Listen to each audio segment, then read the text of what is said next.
An unwelcome encounter. As John Carter, a decorated black veteran, stepped out of his pickup truck, the warm southern sun cast a gentle light across the small town square. Today was like any other day for him. A quiet morning stop at Tom's Diner.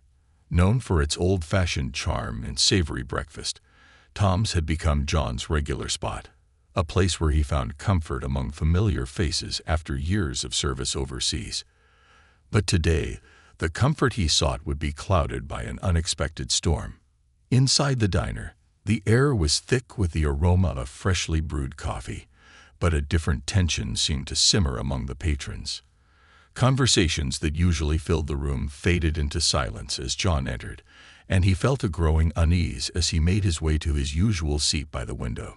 Tom Harris, the diner owner, emerged from the back, but there was no welcoming smile this time. His jaw was set, his eyes colder than John had ever seen. "Good morning, Tom," John greeted, his voice warm despite the uneasy feeling in the room. Tom didn't respond as he usually would. Instead, he gave John a quick, dismissive glance, his gaze hardened with something unfamiliar. After a long pause, Tom responded curtly, "What can I get for you?" "Just the usual, Tom. A coffee and a slice of your apple pie," John replied, keeping his tone even. Tom's face twisted as if he'd swallowed something sour. "We're out of pie," he said, his voice flat and unconvincing. John glanced around, noticing the freshly baked pie sitting proudly on the counter a few feet away. "I can see it right there," he said, confused. Tom's response was harsher this time.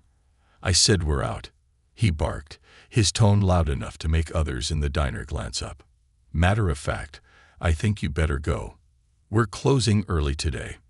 The word hung in the air like a thick fog. John could feel the eyes of everyone on him, and he tried to hide the hurt that flashed across his face. In all his years coming to Tom's, he'd never been treated like this. In fact, he'd considered Tom a friend. "Did I do something to offend you, Tom?" John asked, his voice steady but laced with pain.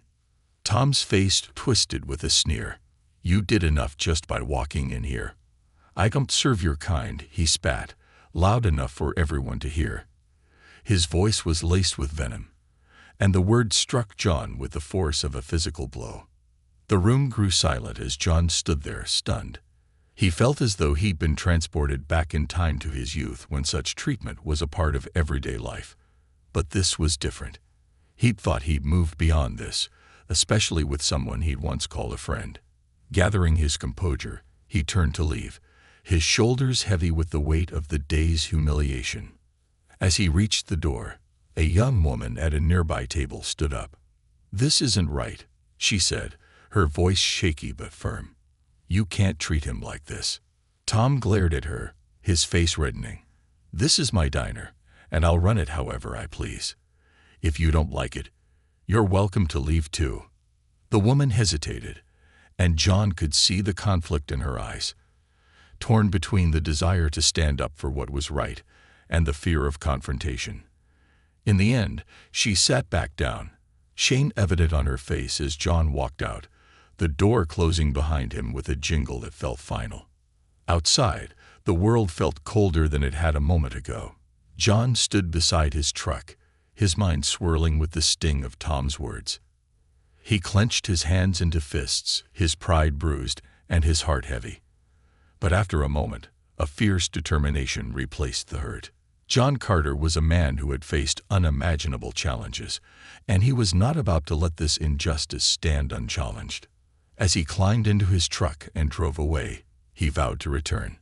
And little did Tom Harris know, the small act of prejudice he had shown that morning would set off a chain of events that would bring a powerful lesson not only to him but to the entire town. This was just the beginning of a battle that would reveal the true character of a community, a test of values, and the strength of a son's love for his father. The ripple effect. As John Carter drove away from Tom's Diner, the familiar streets of his hometown blurred past, each landmark now tainted by the morning's humiliation. The betrayal by Tom Harris, a man he'd once considered a friend, gnawed at him. But beneath the hurt, a resolve began to form. John had faced adversity before, and he wasn't about to let this injustice go unchallenged. Arriving home, John sat at his kitchen table, the events replaying in his mind. He knew that confronting Tom directly might not yield the change he sought. Instead, he decided to share his experience with the community, hoping to shed light on the prejudice that still lingered beneath the town's surface.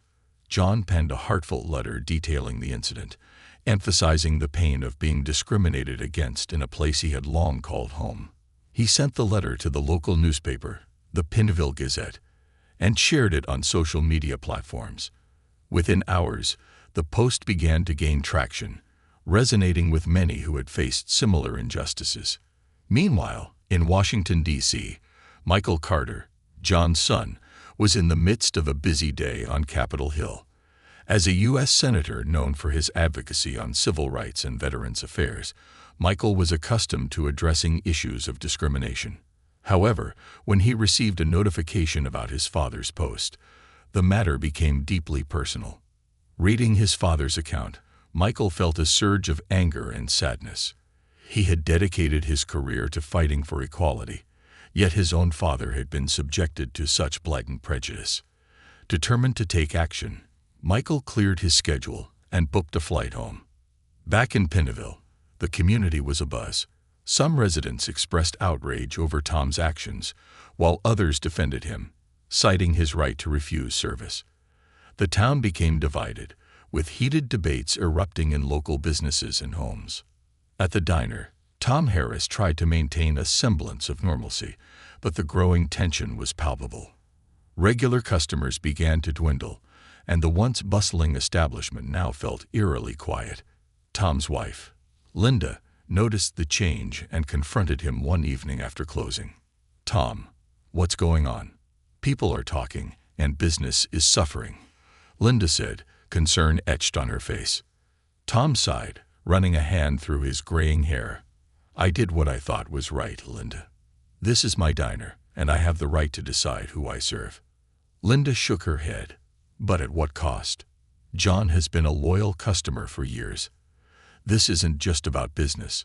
It's about our reputation and the values we stand for." Tom remained silent, the weight of his actions beginning to sink in. The following day, a group of community leaders organized a town hall meeting to address the incident. Held at the local community center, the meeting drew a large crowd, including John and Michael Carter. The atmosphere was charged with anticipation as residents took their seats.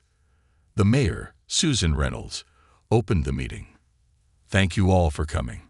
We're here to discuss a serious matter that has affected our community. I ask that we all remain respectful as we share our thoughts." John was invited to speak first. He stood at the podium, his presence commanding attention. "I've lived in Pennville my entire life," John began, his voice steady. "I've served this country and this community with pride. What happened at Tom's Diner was a painful reminder that prejudice still exists, even in places we least expect." Murmurs rippled through the crowd as John continued. "This isn't just about me. It's about ensuring that no one else has to experience such discrimination. We must confront these biases and work together to create a more inclusive community." When John finished, the room erupted in applause. Next, Tom Harris was given the opportunity to speak. He approached the podium, his demeanor defensive. "I stand by my decision," Tom said, his voice firm. "As a business owner, I have the right to refuse service. I did what I thought was best for my establishment." The room fell silent, tension hanging heavy in the air. Before anyone could respond, Michael Carter rose from his seat. As he made his way to the front, whispers spread through the crowd, recognizing him as the senator and John's son. "Mr. Harris," Michael began, his tone measured, "while you may have the legal right to refuse service, we must consider the moral implications of our actions. Discrimination in any form is unacceptable. As a community, we should strive to uphold values of respect and equality." Tom shifted uncomfortably but remained silent. Michael turned to the audience. This incident has revealed deep-seated issues that we cannot ignore. It's time for us to come together, to listen, and to learn from one another. Only then can we heal and move forward." The room buzzed with a mix of emotions: anger, sadness, and a glimmer of hope. The town hall concluded with a commitment to hold further discussions and workshops on diversity and inclusion. In the days that followed, Pennville began to change. Local businesses displayed signs promoting unity, and residents engaged in open dialogues about prejudice and acceptance. Tom's Diner, however, continued to struggle. The once loyal customer base had dwindled, and Tom found himself grappling with the consequences of his actions. One afternoon, as Tom was closing up, he noticed John Carter standing outside. Taking a deep breath, Tom stepped out to meet him. "John," Tom began, his voice wavering, "I owe you an apology. I let my prejudices cloud my judgment, and I hurt you. I'm truly sorry." John studied Tom for a moment before nodding. "It takes courage to admit when you're wrong. I appreciate your apology, Tom." Tom extended his hand, and after a brief, the seeds of change. In the aftermath of the town hall meeting, Pennville found itself at a crossroads. The incident at Tom's Diner had peeled back layers of complacency, revealing underlying prejudices that many had either ignored or been unaware of. The community was now faced with a choice: to confront these issues head-on or allow them to fester beneath the surface. Michael Carter, having returned to Washington, D.C., remained deeply invested in the developments back home. He knew that real change required more than just words. It demanded action and commitment. Drawing upon his resources and connections, Michael initiated a series of programs aimed at fostering understanding and unity within Pennville.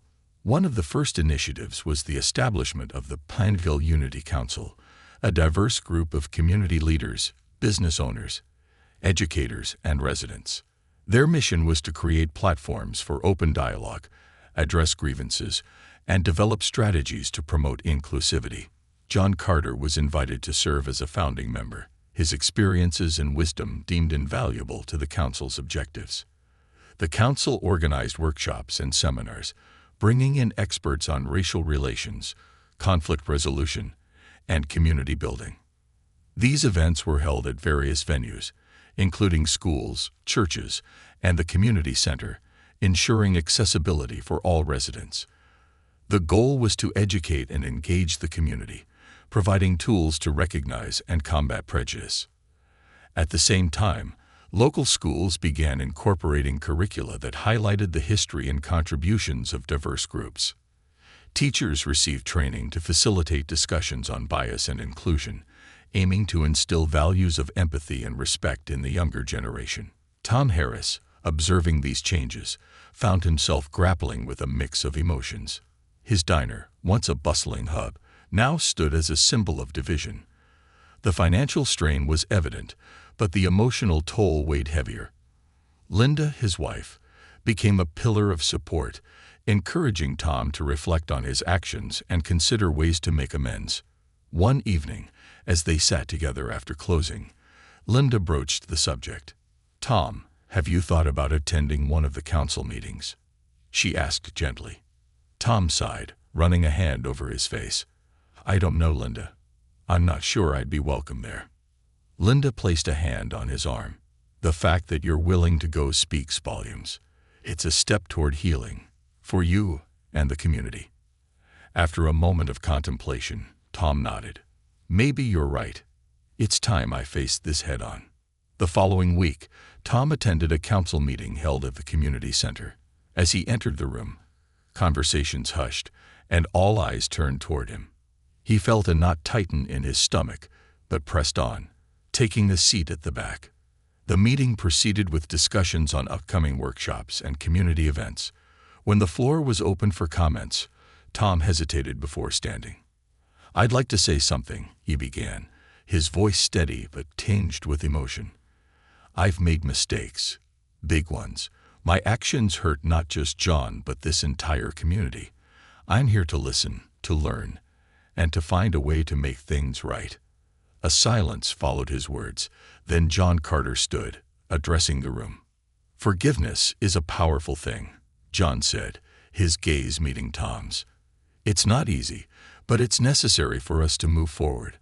I'm willing to work with Tom, to help him understand and grow, just as we all need to." The room erupted in applause, a tangible sense of hope filling the space. In the weeks that followed, Tom became an active participant in the council's initiatives. He attended workshops, engaged in discussions, and even hosted a community dinner at his diner, offering free meals as a gesture of goodwill. The event was well attended, with residents appreciating the effort to bridge divides. The transformation wasn't immediate, nor was it easy. Tom faced criticism and skepticism, but he remained committed to change.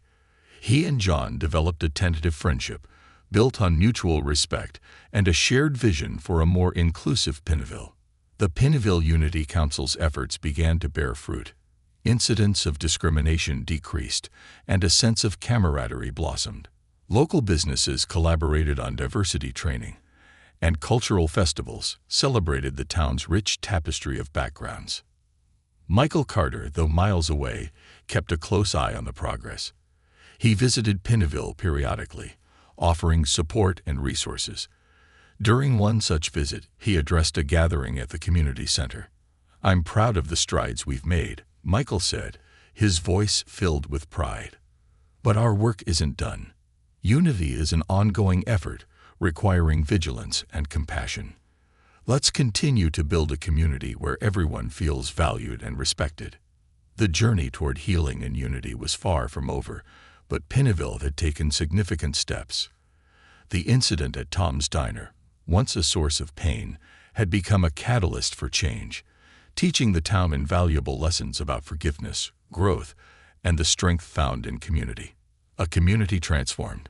Months had passed since the incident at Tom's Diner, and Prevail was undergoing a profound transformation. The Prevail Unity Council's initiatives had fostered a renewed sense of community, and residents were more engaged in dialogues about diversity and inclusion. The town's annual festival, once a modest affair, was reimagined as the Prevail Unity Festival, celebrating the rich tapestry of cultures within the community. Tom Harris, once the symbol of division, had become an active participant in these changes. His diner, previously avoided by many, now hosted weekly community conversations, where residents gathered to share stories and discuss ways to build a more inclusive town. These events were well attended, with standing room only crowds spilling onto the sidewalk. One evening, during a particularly lively discussion, a young woman named Maria stood up to speak. "I moved to Prevail 2 years ago," she began, her voice steady.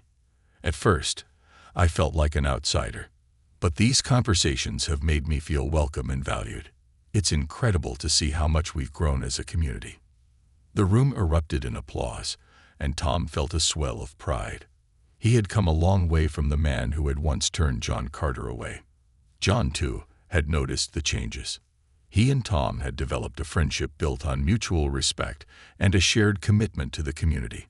They often collaborated on council initiatives and were seen together at various events, symbolizing the town's journey toward unity. One afternoon, as John was tending to his garden, he received a call from his son, Michael. "Hey, Dad." Michael's voice came through the line, warm and familiar. "I've been following the news about Prevail. I'm so proud of everything you've accomplished." John smiled, wiping sweat from his brow. "It's been a collective effort, son. The town has really come together." "I was thinking," Michael continued, "I'd like to host a town hall meeting in Prevail to discuss the progress we've made and the work still ahead. What do you think?" John's heart swelled with pride. "I think that's a wonderful idea. The community would be honored." Plans were set in motion, and the town buzzed with anticipation. The meeting was scheduled to coincide with the Unity Festival, ensuring maximum attendance. The community center was prepared to accommodate the expected crowd, and local media outlets expressed interest in covering the event. On the day of the meeting, the center was filled to capacity. Residents of all ages and backgrounds gathered, eager to hear from their senator and share their experiences.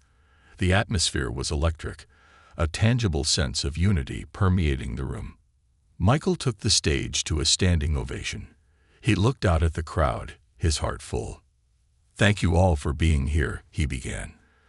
"Pennville has become a beacon of hope, demonstrating that change is possible when a community comes together." He spoke about the importance of continued vigilance against prejudice and the need for ongoing education and dialogue. He highlighted the success of the Unity Council and the positive impact of the community conversations at Tom's Diner. But our work isn't done, Michael emphasized. We must continue to build bridges to listen and to learn from one another. Unity is not a destination but a journey. After his speech, the floor was open for residents to share their stories. An elderly man named Samuel stood up, his voice trembling with emotion. "I've lived in Pennville my whole life," he said. "There was a time when I thought things would never change. But seeing what's happened here, it's given me hope. Hope for my grandchildren and the world they'll inherit." Tears glistened in the eyes of many as Samuel spoke, and the room resonated with a shared sense of purpose. As the meeting concluded, Michael approached Tom and John. "You two have set an example for us all," he said, shaking their hands. "Your willingness to confront the past and work toward a better future is truly inspiring." Tom nodded, his eyes misty. "I couldn't have done it without the support of this community. They've taught me more than I could have ever imagined." John placed a hand on Tom's shoulder. "We've all grown, Tom, and we'll keep growing, together." The Unity Festival that followed was the most vibrant Pennville had ever seen. Stalls lined the streets, offering foods from various cultures. Music filled the air, and children of all backgrounds played together, their laughter a testament to the town's progress. At Tom's Diner, a special event was held to honor veterans and celebrate the community's journey. John was invited to speak, and he took the opportunity to reflect on the changes he'd witnessed. "Change isn't easy," he said, addressing the crowd. "It requires courage, humility, and a willingness to listen.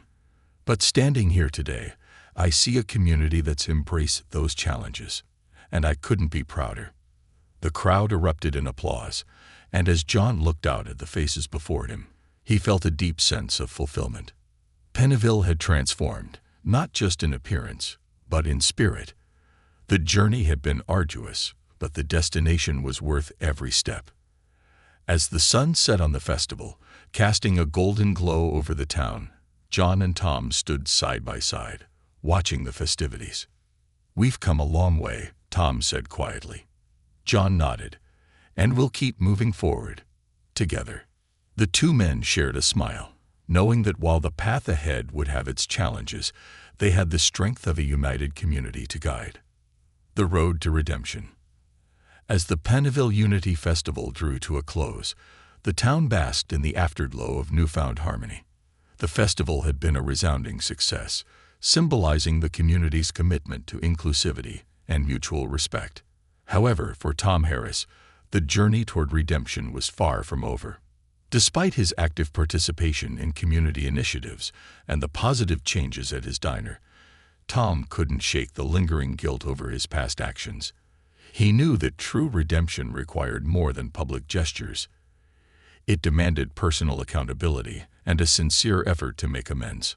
One evening, after closing the diner, Tom sat down with his wife, Linda, to discuss his feelings. "Linda," he began, his voice heavy with emotion, "I've been thinking a lot about what happened with John. I've apologized and tried to make things right, but I still feel like there's more I need to do." Linda reached across the table, taking his hand in hers. "Tom, you've made significant strides. The community sees that. But if you feel there's more to be done, then follow that instinct.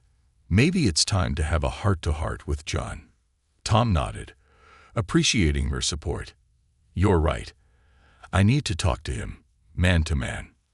The next day, Tom approached John Carter at the community center, where John was volunteering. "John," Tom said, his voice tinged with apprehension. "Do you have a moment to talk?" John looked up, his expression neutral. "Of course, Tom. What's on your mind?" Tom took a deep breath.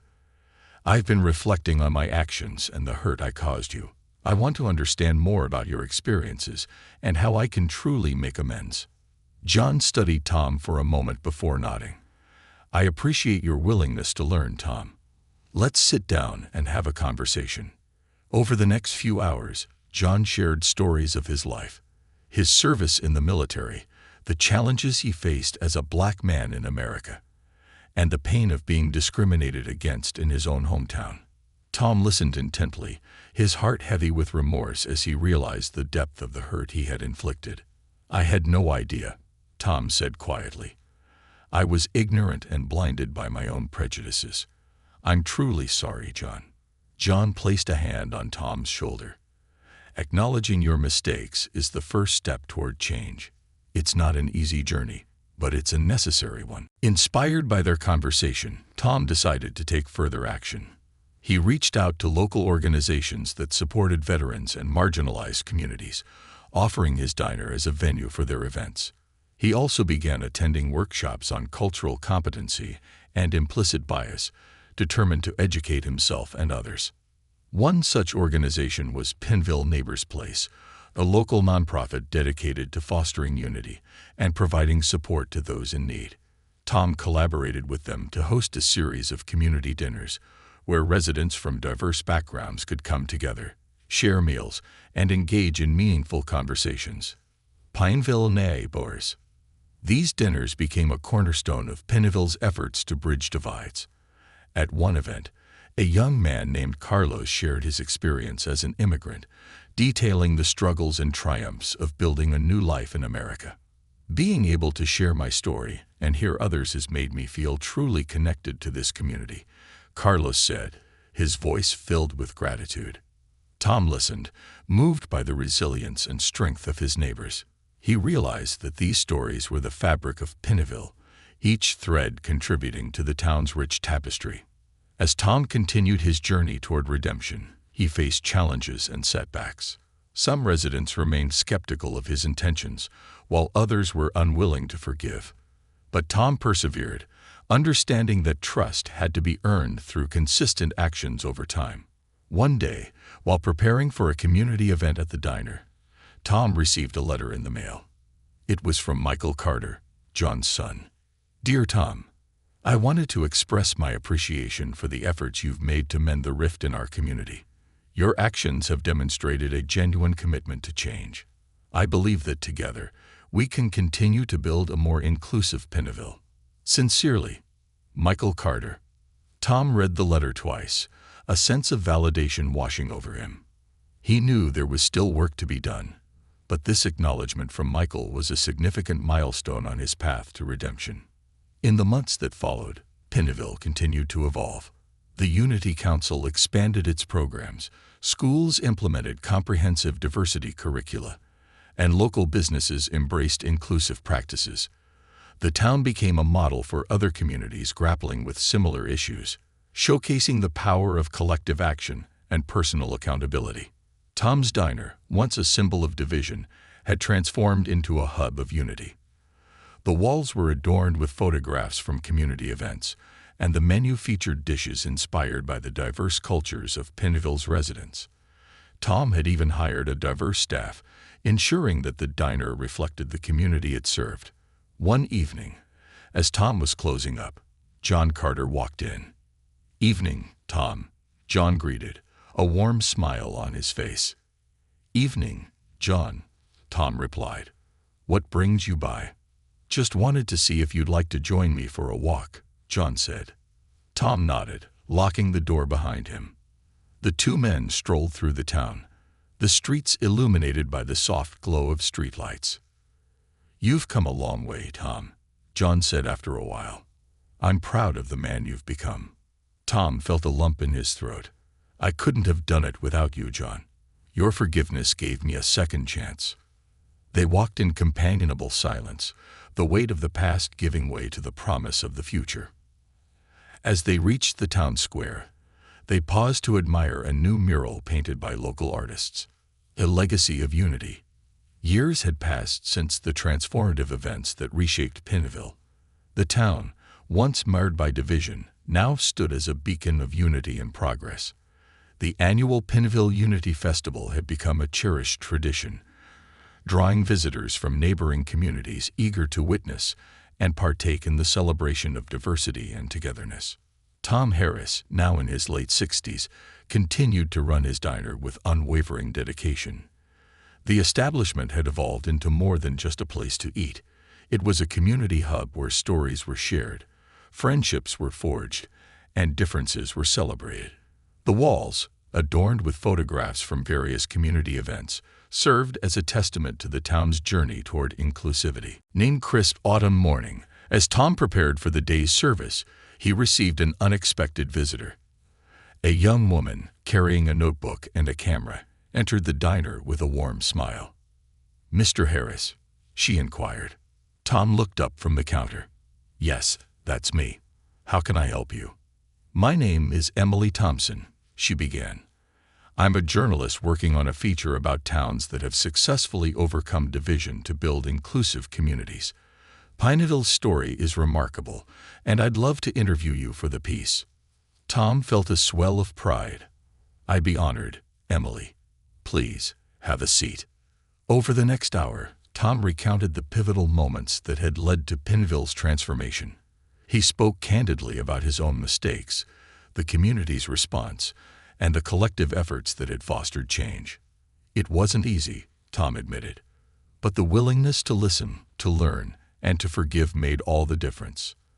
Emily listened intently, her pen moving swiftly across the pages of her notebook. "And what about John Carter?" she asked. "How did his role influence the town's journey?" Tom's expression softened. John was the catalyst. His grace and willingness to engage in dialogue set the tone for the rest of us. Without him, I don't think we'd be where we are today. As the interview concluded, Emily thanked Tom for his time and promised to share a copy of the article once it was published. Later that evening, Tom sat on his porch, reflecting on the day's events. The sun dipped below the horizon, casting a warm glow over the town. He thought about the journey Pineville had undertaken and the legacy they were building for future generations. Meanwhile, John Carter, now in his 70s, continued to be an active and respected figure in the community. His experiences had become a source of wisdom for many, and he often spoke at schools and community events, sharing lessons on resilience, forgiveness, and the power of unity. One afternoon, as John was tending to his garden, he received a call from his son, Michael. "Hey, Dad." Michael's voice came through the line, warm and familiar. "I have some news. I've been invited to speak at a national conference on community building, and I'd like you to join me." John's heart swelled with pride. "I'd be honored, son. When is it?" "Next month in Washington, D.C., Michael replied. "They're interested in hearing about Pineville's transformation and the role you played in it." As the conference approached, John prepared his remarks, reflecting on the journey that had brought him to this point. He thought about the challenges, the triumphs, and the individuals who had contributed to Pineville's metamorphosis. On the day of the conference, John and Michael stood before a packed auditorium. Michael began by discussing policy initiatives and legislative efforts aimed at fostering inclusive communities. He then introduced his father, highlighting John's personal experiences and the impact they had on Pineville. John approached the podium, his gaze sweeping over the audience. "Good afternoon," he began. "I'm here to share a story, not just my story, but the story of a community that chose unity over division, understanding over prejudice, and love over hate." He recounted the events that had unfolded in Pineville, emphasizing the importance of open dialogue, empathy, and the courage to confront one's own biases. "Change isn't easy," John acknowledged. "It requires each of us to look inward, to challenge our assumptions, and to extend grace to others. But when we do, we create spaces where everyone feels valued and respected." The audience responded with a standing ovation, moved by John's authenticity and the powerful message of hope and redemption. After the conference, John and Michael returned to Pineville, where they were greeted with warmth and admiration. The town continued to thrive, its residents committed to upholding the values that had brought them together. Tom's Diner remained a cornerstone of the community, hosting events, discussions, and celebrations that reflected Pineville's spirit of inclusivity. Tom, having learned from his past, became a mentor to others, sharing his journey and encouraging them to embrace change. As the years went by, Pineville's story spread, inspiring other towns to embark on their own paths toward unity. The legacy of those who had worked tirelessly to transform the community served as a testament to the power of forgiveness, understanding, and collective action. And so, in the heart of Pineville, a once divided town stood united, its residents bound by a shared commitment to love, respect, and the enduring belief that together, they could overcome any obstacle. In the years following Pineville's transformation, the town's commitment to unity and inclusivity became a model for communities nationwide. The annual Pineville Unity Festival continued to grow, attracting visitors eager to experience the town's unique spirit. Tom Harris Diner remained a central hub, hosting events that celebrated the town's diversity. One summer, a documentary filmmaker named Rachel Thompson visited Pineville.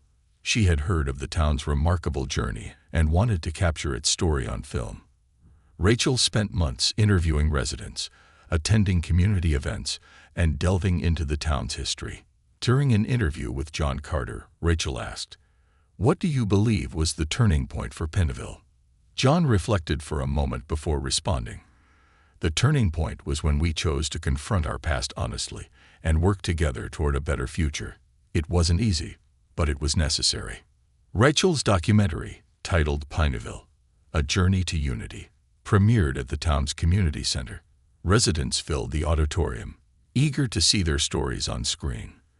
The film highlighted the town's challenges and triumphs, showcasing the power of collective action and personal accountability. After the screening, Tom Harris stood to address the audience. "Watching this film reminded me of how far we've come," he began. "It's a testament to what we can achieve when we come together. I'm grateful to be part of this community." The audience erupted in applause, a standing ovation that lasted several minutes. The documentary gained national attention, leading to invitations for John, Tom, and other community leaders to speak at conferences and workshops. They shared Pineville's story, offering insights and strategies to other towns seeking to foster unity. One such invitation came from a city grappling with its own divisions.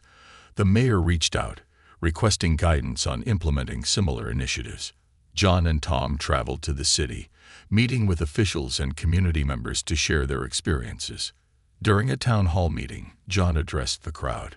"Change begins with open dialogue and a willingness to listen," he said. "It's about acknowledging past mistakes and working together to build a more inclusive future." Tom added, "It's not an easy journey, but it's worth it. The key is to stay committed and support one another along the way." Their visit sparked a series of initiatives in the city, including the formation of a unity council and the establishment of community conversations. Over time, the city began to experience positive changes, inspired by Pineville's example. Back in Pineville, the community continued to thrive. The Unity Council expanded its programs, schools implemented comprehensive diversity curricula, and local businesses embraced inclusive practices. The town became a model for other communities grappling with similar issues, showcasing the power of collective action and personal accountability. Tom's Diner, once a symbol of division, had transformed into a hub of unity. The walls were adorned with photographs from community events, and the menu featured dishes inspired by the diverse cultures of Pineville's residents. Tom had even hired a diverse staff, ensuring that the diner reflected the community it served. One evening, as Tom was closing up, John Carter walked in. "Evening, Tom," John greeted, a warm smile on his face. "Evening, John," Tom replied. "What brings you by?" "Just wanted to see if you'd like to join me for a walk," John said. Tom nodded, locking the door behind him. The two men strolled through the town, the streets illuminated by the soft glow of streetlights.